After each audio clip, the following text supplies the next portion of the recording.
Hey guys, the movie I want to talk about today is Asteroid City, the new Wes Anderson film. I've already recorded a review of this movie, but I deleted it.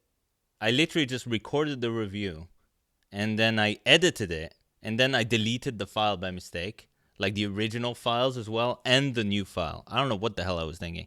Anyways, this is my second time talking about this movie. I'm a big fan of Wes Anderson's stuff. As far as I'm concerned, he hasn't made a bad movie yet.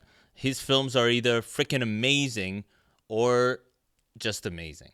Okay, like there's not much, there's no failures that I can see. I mean, the closest to a film that didn't really resonate with me from Wes Anderson is The French Dispatch, the most recent one. And even that was amazing. I mean, just the look of it was freaking incredible. The cast as well.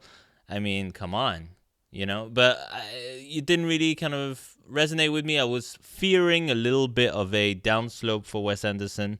Maybe finally we're about to get a bad Wes Anderson film. Luckily, this is not the case because Asteroid City is a cute, very good movie. It takes a little bit of time to get it, though. I mean, the trailers were really kind of fun. Like, they just show you, like, the huge cast. Everybody's in this movie. Everybody.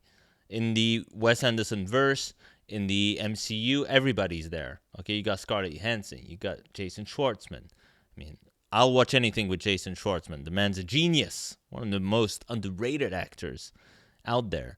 Freaking Steve Carell's in it, Willem Dafoe, Jeffrey Wright, Tilda Swinton. The list keeps going. Liev Schreiber, it just keeps on going. Even the girl from Stranger Things, Maya Hawke, is in it. Jeff Goldblum plays an alien in it. I mean, now you have my attention, right? Now I've got your attention, right? Jeff Goldblum plays an alien in it. There you go. But the movie starts, and you're kind of a little bit like, okay, I'm not sure where this is going. Where it's actually, you're told that Asteroid City is actually a play written by this playwright who is played by Edward Norton, who is in this movie as well. Adrian Brody's in this movie. Hong Chau's in this movie. Everybody that you can think of that you wouldn't think would go in the movie together is in this movie. They tell you everything about this play. You're like, okay, what's on stage right?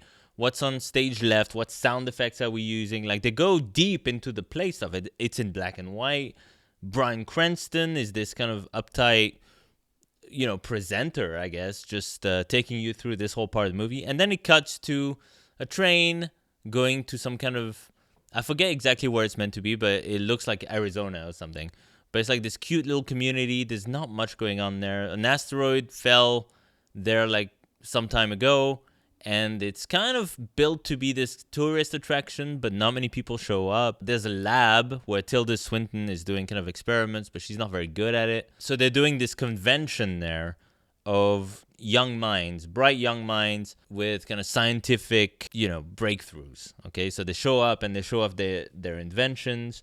There's like some crazy, crazy inventions. One of them, the simplest one, is just like a reflection that you can put on the moon. You can put like a logo on the moon if you want, but there's like some weird electrical shit. I mean, it's wild. Like, the kid geniuses in this movie are pretty funny. So what happens is, during the convention, during a speech by Jeffrey Wright's character, the UFO just freaking shows up. Like, the alien shows up, and he's like this cute little, it's almost like a Tim Burton character. This little animated character shows up, and he just like takes the little asteroid and leaves.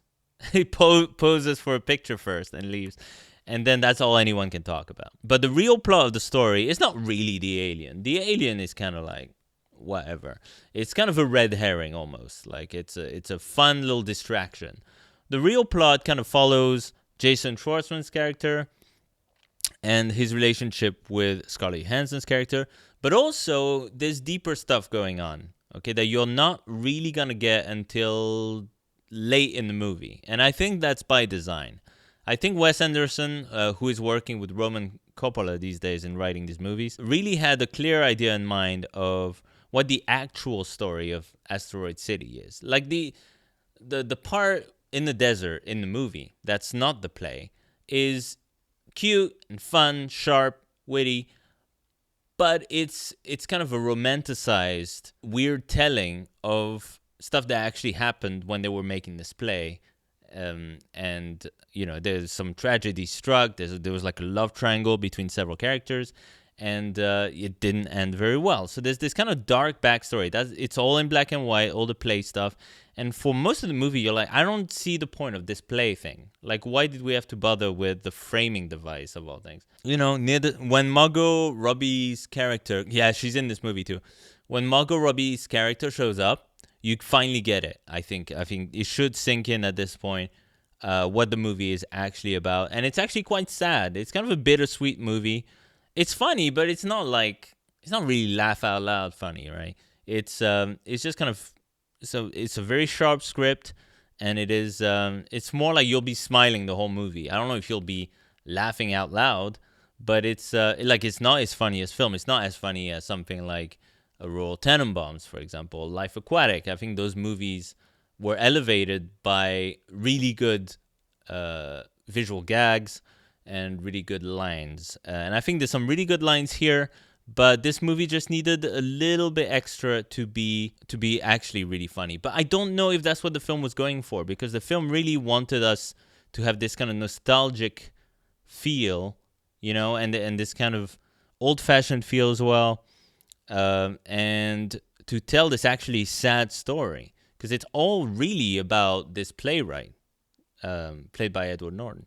So, it's the kind of movie, it demands a little bit more of you, okay?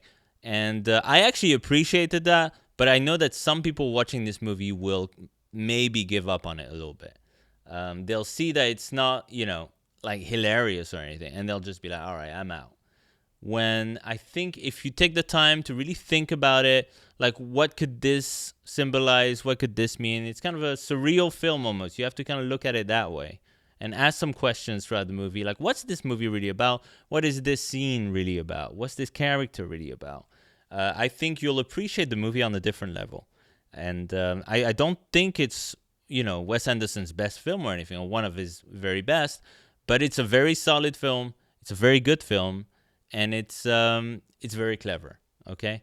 Don't expect to see too much Jeff Goldblum as an alien in it, okay? That's just, like I said, that's kind of a red herring. But you do see a bit of that. But yeah, I really enjoyed it.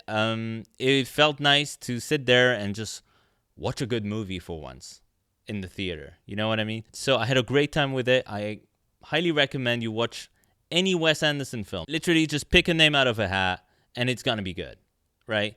Including this one. Like I said, maybe not my favorite Wes Anderson film of all time, but it's great. Like, it's great and far better. Honestly, even the worst Wes Anderson film, and I don't think this is by any stretch, even the worst Wes Anderson film is like so much higher quality than like 99% of everything else that comes out in theaters. So, check it out. Check out this movie. Check out all his movies. It's just great. It's just good stuff. All right. Thanks a lot for watching. Hopefully I won't delete this review, so I have to do it a third time. Let's hope this is the good one. All right. See you guys later.